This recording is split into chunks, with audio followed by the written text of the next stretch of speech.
في تطور دبلوماسي مثير قد يعيد خلط الأوراق في شمال إفريقيا. استهل رئيس الحكومة القبائلية في المنفى فرحات مهني زيارة رسمية إلى العاصمة الكندية أوتاوا، حيث حظي باستقبال من نواب في البرلمان الفيدرالي وشخصيات سياسية بارزة. هذه الخطوة تأتي بعد إعلان ما يسمى باستقلال منطقة القبائل في باريس أواخر سنة 2025 في تحرك غير مسبوق أثار جدلا واسعا داخل الجزائر وخارجها.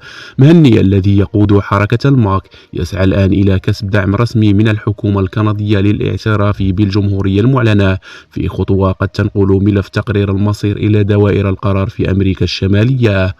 الزيارة تتضمن لقاءات سياسية وأكاديمية داخل البرلمان الكندي وسط نقاشات مرتقبة حول مستقبل الاستقرار الجيوسياسي في شمال إفريقيا وتأثير أي اعتراف محتمل على التوازنات الإقليمية. ويرافق مهني وفد رفيع من تنظيم أنفاد في برنامج مكثف يعكس تصعيدا دبلوماسيا واضحا، ما يطرح تساؤلات كبرى: هل نحن أمام بداية مسار اعتراف دولي جديد، أم أن الأمر سيظل مجرد تحرك رمزي دون نتائج فعلية؟